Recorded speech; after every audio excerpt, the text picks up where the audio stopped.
Hello everyone, it's me again. I just wanted to do a short video on how I use the Chronodex because it looks a little bit complicated to other people, but it's really very easy to use once you get the hang of it. Just to give you an idea, in my previous video about my Filofax setup, I showed parts of my Chronodex, and here is the Chronodex that is not yet finished. See, I shade things here. But you don't have to shade everything. You don't have to put everything in the core. You don't have to put everything there. Just the ones that have definite times, start times and end times, because the Chronodex is a calendar. For all other things that don't have definite times, you don't have to put them there. So I have also set up the Chronodex here that starts on September 2. Basically, I've already shaded the blue part because that's when my son is in school. So I just have to be reminded that the moment he gets off, then I should call him. So here is the color code for my Chronodex. Pink is for personal, orange is for university and my significant other, green is for freelance work and for my day job, blue is for my son and my home, and violet is for blog, reading, and writing. So I have printed out a Chronodex sheet here, and I have come up with a list of appointments, let's say hypothetically for September 9, 2013. Let's say that I have the following appointments. So I'm going to take my 5-color Coletto pen, and at 9 o'clock to 11, I have to supervise the installation of storm windows at home. Since that's home, I'm going to use the blue one. And I'm just going to shade the section for 9 a.m. to 11 a.m. Just shade that there.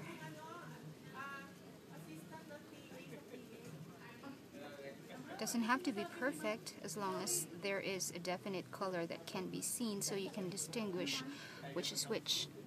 And then at 11 to 1, I have a board meeting with working lunch. That is definitely for my day job, so I'm going to use the green one.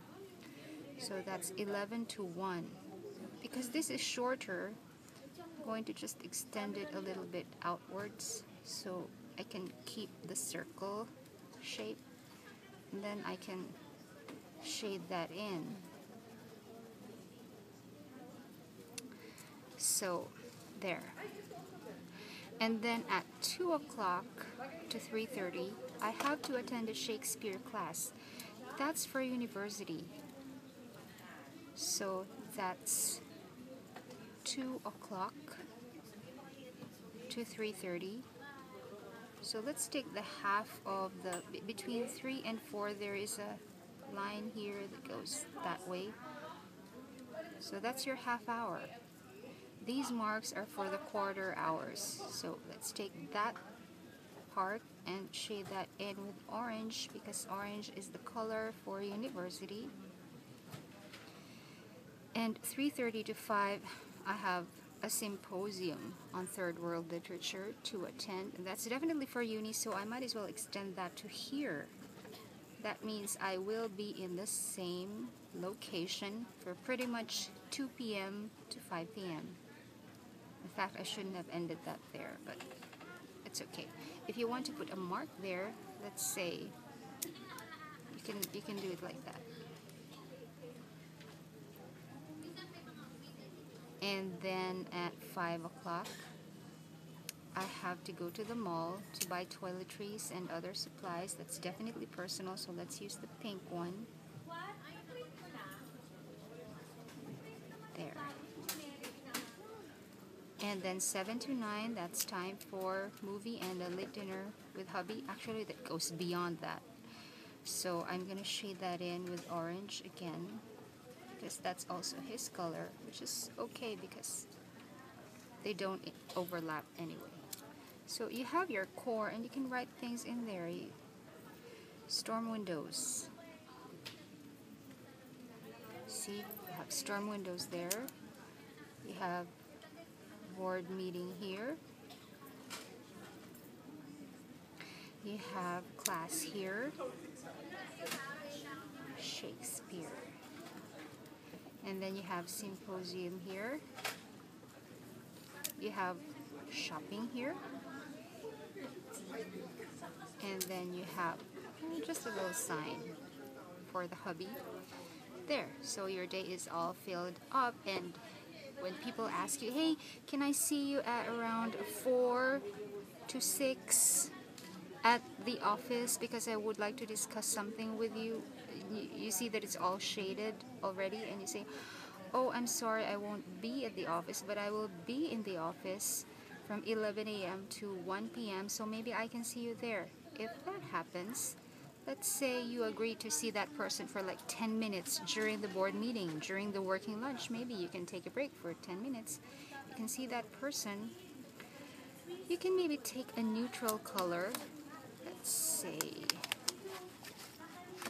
a pencil. This is my 4-barrel Coletto. There's a pencil in here. So let's say I can see you from 12 to 12:30. You just shade that in. See Megan. So you can add things on there, or you can even let's do that over. Because see, you can even put that here.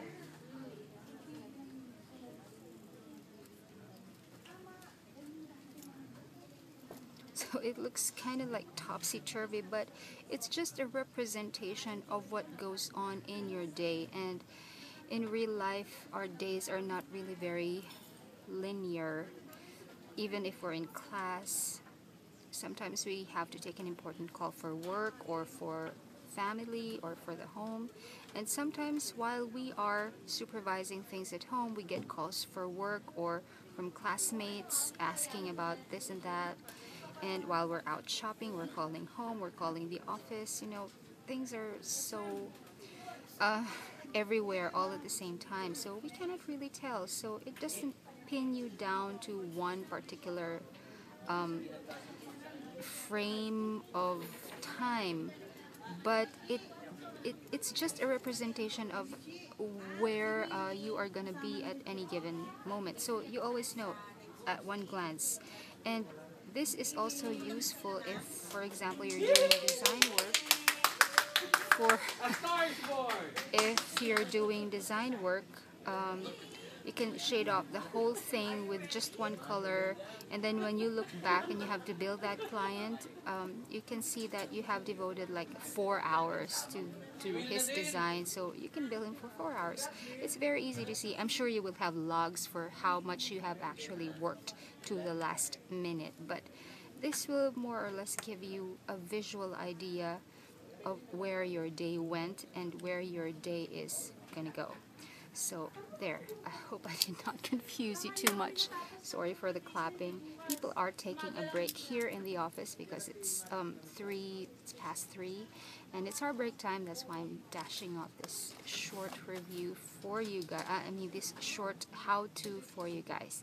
So I hope this gave you a few ideas, and I hope this gave you reason to give the Chronodex a chance.